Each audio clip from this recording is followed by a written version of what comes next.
بسم اللہ الرحمن الرحیم۔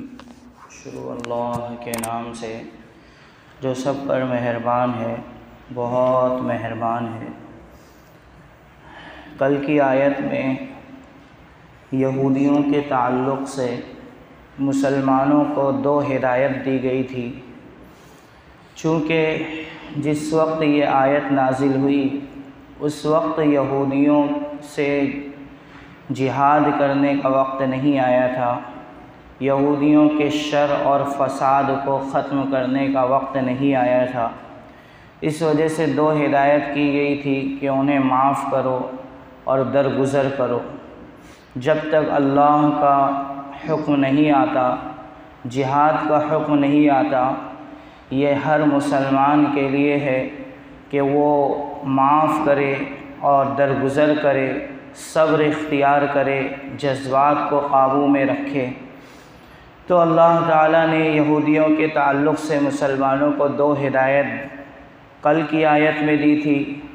آج کی آیت میں اور دو ہدایت ہے، وَأَقِيمُوا الصَّلَاةَ وَآتُوا الزَّكَاةَ۔ دو ہدایت پہلی کہ صبر کرو، معاف کرو، درگزر کرو، یعنی صبر اختیار کرو، جذبات کو قابو میں رکھو۔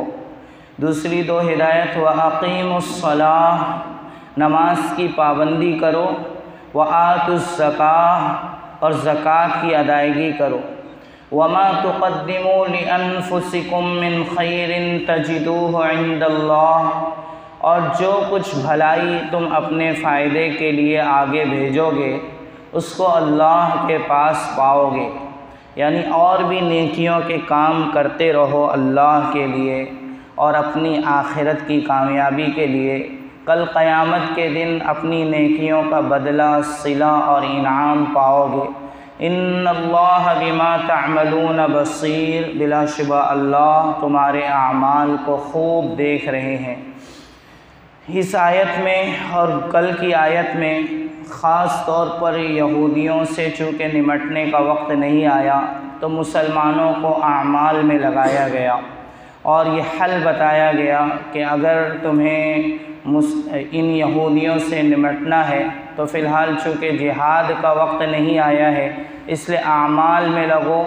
اعمال میں لگو گے تو اللہ تعالی حالات بدلیں گے اور پھر ایک دن جہاد کا وقت آئے گا، ان سے نمٹنے کا وقت آئے گا تو تم نمٹ سکو گے۔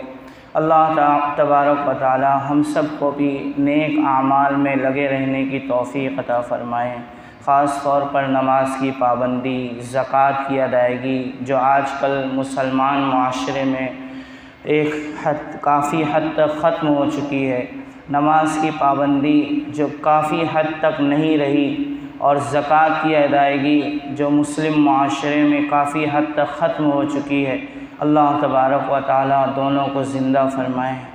سبحان اللہ و بحمدہ، سبحانک اللہم و بحمدک، نشہد ان لا الہ الا انت، نستغفرک و نتوب الیک۔ سبحان ربک رب العزۃ عما یصفون، وسلام علی المرسلین، والحمد للہ رب العالمین۔